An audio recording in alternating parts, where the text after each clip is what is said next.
سورہ سورہ نساء کی آیت نمبر جو 43 تھی نا، نماز کے قریب مت جاؤ نشے کی حالت میں، یہاں تک کہ تم جان لو جو تم کہتے ہو. آگے بھی ہے مزید آیت.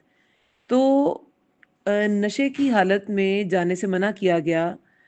اور بعد میں تو خیر حرمت نازل ہو گئی تھی شراب کی مدنی دور میں، لیکن یہ اس سے پہلے کی آیت ہے، ابھی حرمت نازل نہیں ہوئی تھی. تو جو کوئی کبھی پیتا شراب تو پھر وہ نماز کے قریب مت جائے، کیونکہ جو انسان پڑھ رہا ہوتا ہے وہ سمجھ نہیں سکتا ہے نا.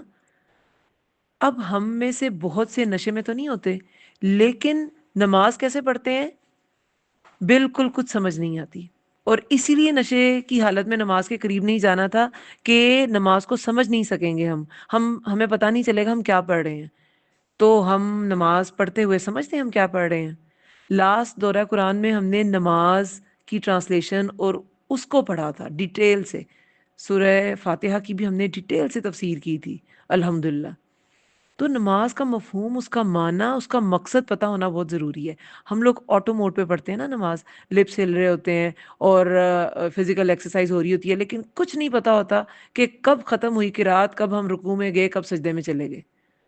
اور اس کی وجہ کیا ہے؟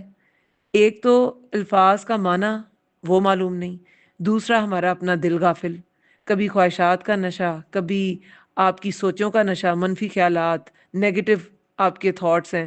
پھر دنیاوی سوچوں کا نشہ، دنیا کی چیزیں ذہن میں گھوم رہی ہیں. گھر، ذمہ داریوں کا نشہ، ذمہ داریاں گھوم رہی ہیں.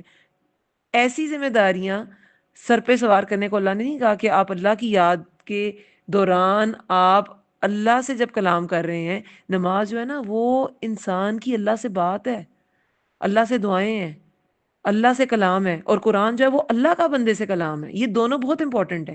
اس میں آپ کا ذہن اور آپ کے سارے اعضاء جو ہے نا وہ حاضر ہونے چاہیے. پھر ہماری مصروفیات کا نشہ، جہالت کا نشہ، ان سب کی وجہ سے بھی ہم نماز کو ٹھیک طرح نہیں پڑھ سکتے.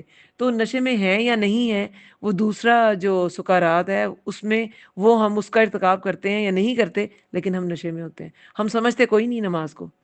تو شروع سے لے کے آخر تک تاووز سے لے کے تسمیہ، ہم پھر قیام کرتے ہیں، قرات ہوتی ہے، پھر رکوع سجود، یہ شعور کے ساتھ کریں. جب دعائیں پڑھیں، جب اللہ تعالیٰ سے مغفرت کی دعائیں ہم تشہد میں مانگتے ہیں تو شعور کے ساتھ مانگیں. جب ہم سلام پھیر لیتے ہیں، اللہ اکبر، استغفر اللہ استغفر اللہ استغفر اللہ کہتے ہیں، تو ہم شعور کے ساتھ اللہ سے معافی مانگیں. ٹھیک ہے؟ آج انشاءاللہ عہد کر کے اٹھیں کہ نماز کے قریب نہیں جائیں گے جب تک کہ اس کے اندر حاضر نہیں ہوں گے. اس میں حاضر رہنے کی کوشش کریں. خشوع خضوع تو اس کے آگے کا درجہ ہے. کم از کم نماز میں انسان کو حاضر تو رہنا چاہیے نا. ٹھیک ہے، جزاکم اللہ خیر.